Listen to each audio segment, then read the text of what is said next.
¿Cómo están? Argelia está reforzando su asociación industrial con China y la creación de estas plantas de fabricación se considera un paso positivo para la economía argelina que podría reactivar la industria automovilística local. Para las empresas chinas, estas instalaciones representan también un punto de apoyo crucial en el creciente mercado africano, ya que le permite producir vehículos más cerca de sus clientes, un objetivo clave para reducir también los costes de envío.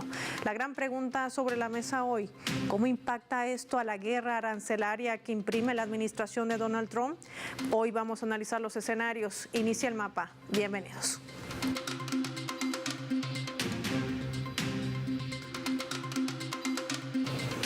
Les proponemos desplegar nuestro mapa y revisar algunos datos claves para poder entender todo este panorama. Argelia-China, una alianza industrial. Ahí lo tenemos identificado en nuestro mapa mundi con los colores de sus banderas, el gigante asiático China y por otro lado Argelia. Ambas naciones están intensificando esta cooperación industrial a través de un ambicioso proyecto para la fabricación de vehículos eléctricos. Este es un proyecto que ha sido discutido con las autoridades desde la provincia de Nama en el país, con la delegación del gigante asiático liderada por el director general de las principales empresas especializadas en la fabricación de vehículos eléctricos, en la cual se acordó el proyecto de desarrollar en la nueva zona industrial de Jarachá, la cual abarca 150 hectáreas equipadas con redes vitales que resalta su ubicación estratégica cerca de carreteras y líneas ferroviarias. La delegación china mostró satisfacción por el avance de este proyecto y la preparación del lugar, lo que indica un progreso favorable hacia su rápida materialización.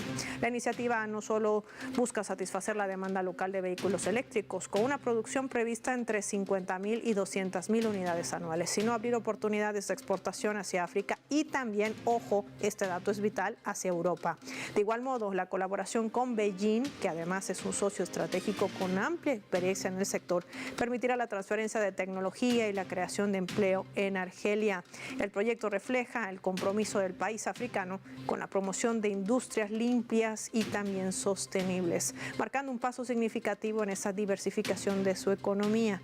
Todo esto más allá de lo energético, recordemos la importancia en esa área también de Argelia. ¿Qué implica este paso fundamental de China? Lo vamos a ver con nuestros invitados.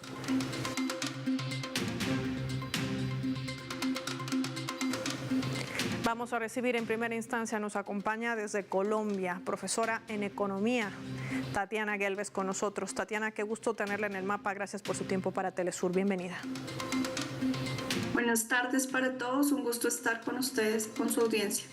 ¿Qué representa este paso de China? China que ha trazado además una estrategia bastante clara, es decir, hay restricciones contra el gigante asiático que vienen desde Estados Unidos, pero China decide implementar fábricas en terceros países. ¿Qué le permite esto y cuál será la visión, sobre todo, de ese país? Bueno, lo primero que hay que mencionar es que todas estas actuaciones se dan en el marco de una cooperación sur-sur bajo la idea de un beneficio mutuo y de poder generar alianzas estratégicas que no solamente favorecen a China, sino también a los países del sur global que se alían en estas iniciativas de proyectos de inversión y de proyectos de infraestructura en general. Es importante enmarcar que Argelia ha venido avanzando significativamente en generar estas alianzas con China. Importante mencionar que Argelia desde 1971 ha mostrado, cuando en las Naciones Unidas se le restituye la silla a la República Popular China, un interés por generar alianzas estratégicas con el gigante asiático. También que en el marco de la guerra comercial entre China y los Estados Unidos empiezan a decantarse alianzas estratégicas que ayudan no solamente al posicionamiento económico de China, sino también al forjar alianzas industriales importantes, como tú bien lo mencionabas, en el norte de África, que van a consolidar polos productivos para los países que reciben dicha inversión y transferencia tecnológica clave en el sector automotriz y en el sector de la transición energética. ¿Se podría decir de alguna manera, Tatiana, que el gigante asiático está un paso más adelante que el propio Estados Unidos? Absolutamente, sin duda alguna, China está avanzando no solamente en las tecnologías, sino en la transferencia de dichas tecnologías hacia otros países que pueden generar esta producción limpia. Sin embargo, es importante anotar que el peso internacional que todavía juega los Estados Unidos en muchos países del mundo no se puede desconocer. La guerra arancelaria y estos aranceles que ha declarado recientemente en horas de la mañana su vigencia en los Estados Unidos, lo único que están haciendo es encareciendo y generando de alguna manera un peso sobre los países sobre los cuales se están imponiendo que reduce el incentivo a que se generen alianzas comerciales con los Estados Unidos. Ahora, Tatiana, mientras converso contigo, hace instantes nada más, el presidente de Estados Unidos, Donald Trump, posteaba esto a través de su red social Truth Social. Y él decía de manera puntual, si las empresas, si estas fábricas se mudan a Estados Unidos, no habrá aranceles. ¿Qué está diciendo el presidente? ¿Que era replicar la estrategia exitosa también de China de haber sorteado de alguna manera también las mal llamadas sanciones?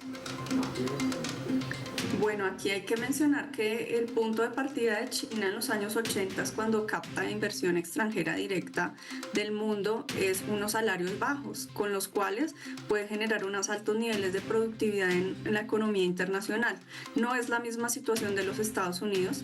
Recordemos que Estados Unidos, incluso bajo la presidencia de Joe Biden, inicia el proceso Nearshoring o frontera cercana, en la cual inicia unas plantas en Monterrey de Tesla, las cuales hasta el momento, si bien han venido generando producción, no llegan a tener la competitividad que están teniendo las plantas de producción de vehículos eléctricos en China. Entonces creo que el desafío es doble: el primero, generar los incentivos a que vuelva la inversión, y segundo, garantizar que la productividad y los costos bajos le permitan tanto suplir su consumo nacional como ser competitivo en un mercado internacional. En el segundo caso lo veo todavía más distante de lograrlo.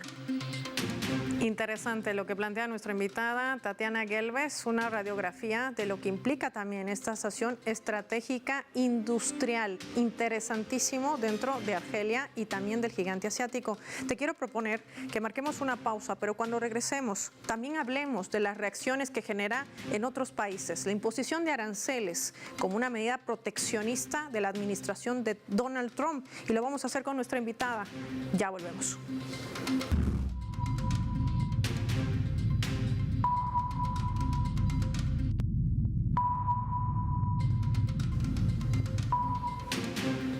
Esta vez a través del portal web de Hispan TV, que está titulando de la siguiente manera, lo vamos a colocar en la pantalla del mapa. Argelia suspende parte de sus nexos con Francia por el caso del Sahara. Por medio de un comunicado emitido por el Consejo de Naciones de Argelia, la Cámara Alta del Parlamento de este país africano anunció la suspensión inmediatamente de todas las relaciones con el Senado francés, incluido un protocolo de cooperación parlamentaria firmado entre las dos cámaras. El año 2015, la medida ya se puso en curso en reacción a una visita que efectuó el presidente del Senado francés, desarrollando también su llegada hacia la capital, la principal ciudad de la región del Sahara Occidental. Fue en junio cuando el Ministerio de Asuntos Exteriores argelino retiraba a su embajador en Francia en protesta por la actitud intervencionista del país europeo al apoyar el plan de Marruecos para la autonomía del Sahara bajo soberanía marroquí.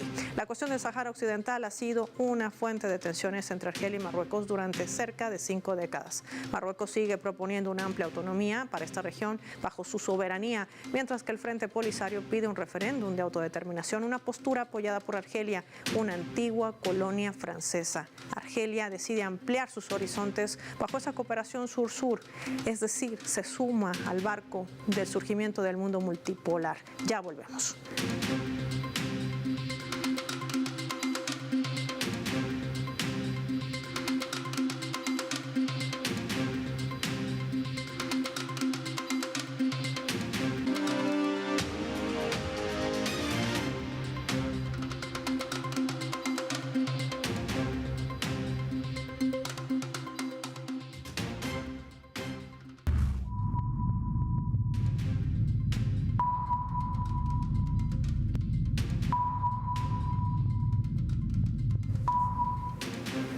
Vamos a sumar otro elemento también para el análisis a través de la fotografía. Ven los rostros del presidente en medio de China, Xi Jinping. A su lado derecho, la presidenta de México, Claudia Sheinbaum, y al otro extremo, el primer ministro de Canadá, Justin Trudeau. México, China y Canadá han decidido aplicar nuevos aranceles a las importaciones estadounidenses en represalia a los últimos gravámenes que emprende la administración de Donald Trump. China impondrá aranceles del 10 y el 15% a una serie de importaciones agrícolas estadounidenses, entre otros aspectos. Canadá ya ha dicho que responde de la misma manera con aranceles del 25% sobre productos provenientes del país del norte. La presidenta de México, en una conferencia matutina esta jornada, no solamente repudió la política arancelaria de Washington, anunció que responderá a estas políticas arancelarias de Estados Unidos con aranceles y con posiciones claves acompañadas de su pueblo. Lo hará frente al Zócalo el domingo 9 de marzo, no sin antes entablar una llamada telefónica con su homólogo estadounidense el día de mañana, jueves. Tatiana Gelbez con nosotros para analizar este escenario. Tatiana, muchos hablan de esta represalia, de la decisión de estos países de responderle a Donald Trump, pero pocos se sientan a ver qué realmente va a generar el impacto para la propia economía estadounidense, la imposición de aranceles. Se habla que impactará la inflación, se habla que impactará a las propias empresas estadounidenses y con ello también al mercado. Es decir, el consumidor estadounidense será quien termine también pagando el impacto de esta medida proteccionista, si la podemos calificar así. Sí, absolutamente. Hay varios factores importantes. Lo primero es, no es una represalia, sino diría yo una reacción natural de los países en generar una protección a sus propias economías ante un aumento de los aranceles. Sería distinto pensar que no hay una reacción porque generaría un sobrecosto al país que le imponen el arancel, mientras que el otro no generaría respuesta. Entonces, dicho esto, claramente para la economía norteamericana hay un efecto. Donald Trump se compromete al control de la inflación como uno de sus puntos fundamentales y este escenario de los aranceles no le deja otra salida sino aumentar el gasto del gobierno potencialmente, pero también allí va a tener ciertos desafíos en términos de poder hacer algún estímulo económico a partir de ello. Y en todos los escenarios, el consumidor norteamericano, como bien lo mencionabas, va a haber un aumento dado por un lado los productos importados, pero también los insumos importados para la producción. No podemos perder de vista que la economía norteamericana no está generando los insumos para su producto interno.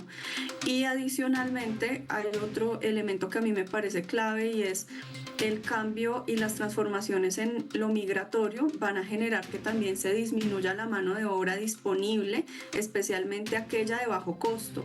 Y esto también va a tener unas implicaciones importantes en términos de escasez de mano de obra y aumento de la cantidad de personas necesarias en diferentes actividades, especialmente las que tienen que ver con sectores bajamente remunerados, que también va a impactar a la economía. Entonces, como vemos, hay una gran cantidad de factores que van a jugar en contra y también una desaceleración o potencial recesión de la economía norteamericana a partir de todos estos factores que he mencionado previamente. Quiero agradecer a Tatiana Gelbez por habernos acompañado con su análisis hoy en El Mapa. Ahí están claves, muy interesante lo que dice nuestra invitada hoy para poder entender todo este panorama desde la Asociación Estratégica de Argelia y China en el tema de automotriz, uno de los mercados también que hoy ha recibido un fuerte impacto por esta medida arancelaria de Donald Trump. Vamos a sumar a Francisco Tallana, que también nos acompaña desde la Argentina, historiador, a quien recibo en El Mapa. ¿Cómo está? Bienvenido. Buenas tardes, muchas gracias por la invitación y por el espacio. La presidenta de México, Claudia Sheinbaum, dentro de estas reacciones decía que el domingo se reunirá con el pueblo mexicano en el Zócalo para responder con medidas arancelarias y no arancelarias a las imposiciones que imprime Donald Trump. Ha hecho un llamado a la unidad, a su pueblo, a defender la soberanía, decía. ¿Qué representa este paso de respuesta que generan los países y sobre todo México? ¿Qué esperar también de la llamada que podría desarrollarse el jueves con su homólogo estadounidense? Bueno, me parece que estamos viendo el porqué acerca de por qué los presidentes estadounidenses en general no se venían comportando de esta manera, ¿no? Estados Unidos, como el garante del sistema internacional que él mismo diseñó después de la Segunda Guerra Mundial a fin de contener justamente el bloque socialista liderado por la Unión Soviética, en general se desplegó de distintas maneras en distintas regiones del mundo, pero por lo menos desde lo formal, desde lo protocolar, siempre quiso representarse como una superpotencia predecible, una superpotencia del status quo. Mientras que Donald Trump, si bien rompió con muchos antecedentes en su primera presidencia, en este segundo mandato no ha perdido el tiempo y ha roto con muchas de las tradiciones diplomáticas de Estados Unidos, y en vez de presentarse como el garante de un orden colectivo, como un primus inter pares entre una comunidad de naciones aliadas, está tomando decisiones cada vez más unilaterales, de maneras cada vez más erráticas e imprevisibles, lo cual está poniendo rápidamente en jaque el complejo entramado que sus predecesores fueron forjando a lo largo de las décadas. En tan solo un mes y pico hemos visto cómo el armado de las distintas capas de tratados comerciales a lo largo de Norteamérica han sido puestos en duda, mientras que la alianza transatlántica, digamos, el pilar fundamental de la primacía estadounidense, queda en un nivel de incertidumbre e inseguridad que no ha visto en su historia. Me parece que a medida que Trump continúe con esta línea, los líderes de distintos países que se van a ver afectados van a tener que ajustarse de maneras cada vez más dinámicas y cada vez más creativas a el desarrollo de lo que es ciertamente un actor muy disruptivo en el escenario internacional. Francisco, y mientras tú nos dices esto, la pregunta no puede dejar de estar sobre la mesa. Justin Trudeau hace instantes también decía que va a denunciar a Estados Unidos ante la Organización Mundial del Comercio. China lo advertía también porque constituye la implementación de gravámenes de estos aranceles totalmente unilaterales como una violación al derecho internacional. Esa es la pregunta. ¿En dónde queda el derecho internacional? ¿A quién ampara?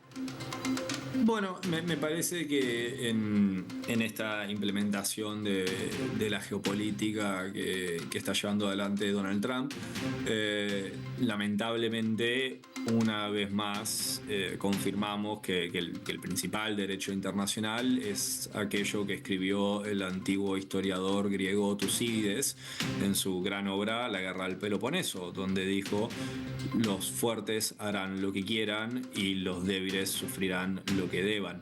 Me parece que estamos me parece que se ha caído mucho de la máscara en algunas instancias del derecho internacional. Un derecho internacional que, por otro lado, Estados Unidos no ha tenido mucho problema en violar en ocasiones previas cuando lo determinó necesario. Recordemos la invasión ilegal a Irak en el año 2003, o cuando el antecesor de Donald Trump, Barack Obama, se filmó a sí mismo mandando un grupo comando para invadir un país que se consideraba aliado para asesinar a un hombre en su domicilio. Ese hombre era justamente Osama Bin Laden, pero desde el punto de vista del derecho internacional eso no tenía ninguna clase de sustento. Entonces estamos viendo cómo Estados Unidos se ha sacado los guantes y ha dejado atrás muchas de esas pretensiones de ser un garante del orden internacional y llevar adelante una política exterior basado en la implementación de la fuerza bruta. Ahora, si bien Estados Unidos puede lograr algunos éxitos en el corto plazo, esto va a tener detrimentos muy sustanciales en el largo plazo, porque estos sistemas basados fundamentalmente en la confianza entre líderes, entre naciones, son arquitecturas en última instancia muy frágiles, muy fáciles de destruir con esta clase de accionares. Me parece que los líderes del mundo están tomando nota y están rápidamente reaccionando y empezando a trazar su propio destino. Es muy notable lo que ha hecho con Ucrania, dejando digamos, en offside no solamente al presidente ucraniano Volodymyr Zelensky, sino a todos los aliados europeos estadounidenses. Y recordemos, la primacía militar estadounidense en Europa es el principal regalo geopolítico que le dio el siglo XX a los Estados Unidos. Es una posición estratégica envidiable que ningún país logró replicar en su historia. Y todo eso ahora lo está poniendo en jaque el presidente Trump con una serie de decisiones, a mi entender, bastante cortoplacistas. Fundamentalmente igual, esto no es en última instancia el accionar de un demente, porque me parece que el punto fundamental es que si bien uno puede desarrollar distintos argumentos a favor y en contra del sistema globalizado, la realidad es que si bien Estados Unidos ha sido su principal arquitecto y garante, Estados Unidos es menos dependiente de ese sistema que otras potencias alrededor del mundo. En ese sentido, potencias como Alemania o como China, que están mucho más firmemente integrados al comercio internacional, que son mucho más dependientes del bienestar de la economía global, son por ende actores en el escenario internacional mucho más responsables porque han tenido mucho más en juego en el bienestar de ese colectivo. Estados Unidos, desde un punto de vista del realismo puro y duro y los cálculos maquiavélicos de la geopolítica, es menos dependiente que otras partes del mundo, con lo cual también Donald Trump puede darse el lujo de ir convirtiendo a su país de un constructor del orden en un agente del caos. Sí, una cuenta de caos y además golpeando a sus propios aliados, hay que decirlo, tras esa fricción, Francisco, que se ha generado también con el presidente ucraniano Volodymyr Zelensky en la sala oval, y que pese a que él dice que ahora está listo para la paz y que podría firmar un acuerdo de tierras raras, pues tiene un continente europeo que quiere rearmarse. Esta mañana Ursula von der Leyen presentaba un plan de rearme para seguir enriqueciéndose con el complejo militar industrial. Pero hablando del tema que nos aboca hoy, esto es lo que planteaba también la presidenta de la Comisión Europea.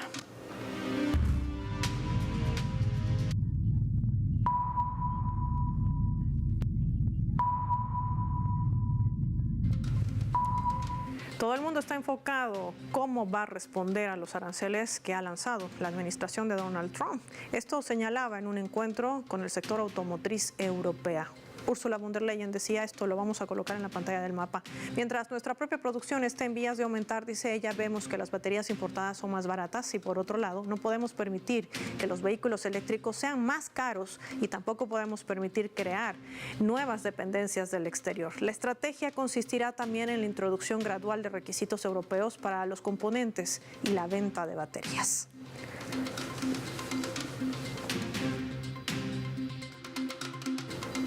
Francisco, Europa se queda una vez más fuera del juego, ni siquiera en esta competencia de una guerra arancelaria, no le alcanza.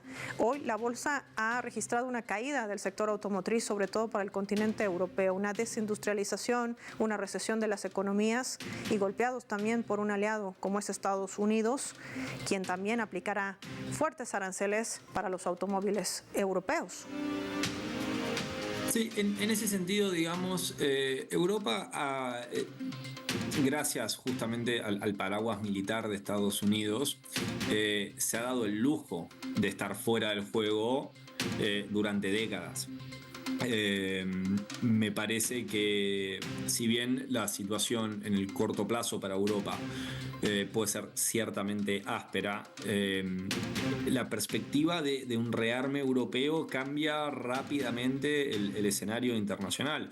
Pensemos que un rearme implica reindustrialización, implica ampliar bases manufactureras, eso también puede implicar nuevos trabajos y fuertes estímulos a una economía continental que ha enfrentado problemas.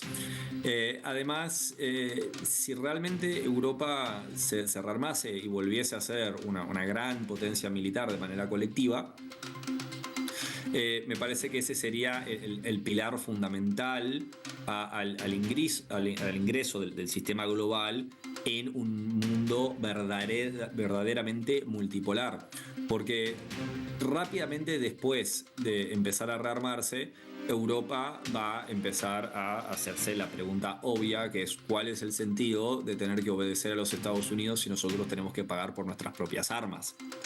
Y ahí Europa puede volver a ingresar en el tablero internacional como un actor geopolítico mucho más activo, con una agenda propia, porque Europa tendría relaciones tensas con China si no tiene ninguna razón para seguir el liderazgo estadounidense en esa confrontación. Europa no tiene un problema concreto con China, el problema concreto de Europa es con Rusia, y esos son dos cursos diplomáticos en paralelo, similarmente con una serie de otros actores alrededor del mundo. Sí. Entonces, de quebrarse o de debilitarse mucho esa construcción transatlántica, uno de los principales flancos de la hegemonía estadounidense en el mundo, Sí. va a empezar a deteriorarse de manera súbita, y vamos a estar ante un escenario internacional que no se ha visto desde el estallido de la Segunda Guerra Mundial. Sí, quiero agradecer a Francisco Tayna, no tenemos más tiempo en el mapa, agradecerle por su tiempo y su análisis hoy con nuestros televidentes. Finaliza el programa y lo hacemos revisando nuestro vector.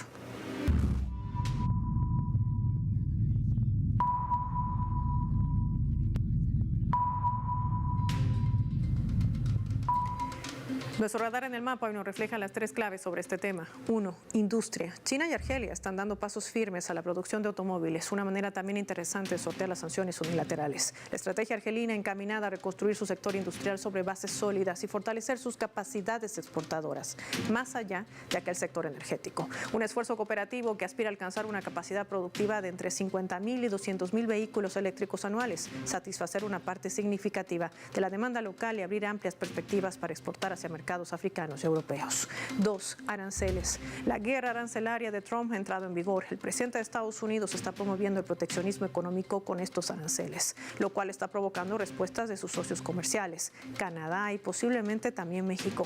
China ya le ha advertido, nadie entrará en este juego para perder, y quizás el efecto boomerang sea para el propio Estados Unidos. Los aranceles provocarían un alza en un punto de la inflación de Estados Unidos hasta el 4% tan solo este 2025. Golpearían también a sectores claves de la economía estadounidense, como el automovilístico y el energético. Ello debido a que los fabricantes estadounidenses tienen plantas en México. Las refinerías de Estados Unidos funcionan con petróleo canadiense, por lo que una de las tasas podría ser impactada en ese país. Esto obligaría a cerrar dichas plantas, lo que impulsaría también aún más la escala en los precios. 3. ¿Y Europa? La industria automovilística europea se está entrabando este año en más multas que podrían alcanzar un total de 16.000 millones de euros, según cálculos que hace el propio sector, por incumplir la normativa actual que obligaba a que los automóviles vendidos entre el 2025 emitan un 15% menos de CO2 que el año 2021. Y a esta ecuación hay que sumarle las sanciones de Trump, que van a seguir golpeando a un sector que ya registra la baja, un continente que quiere rearmarse en vez de blindar sus propias economías. Soy Paula Pérez y nos vemos en otra edición del Mapa.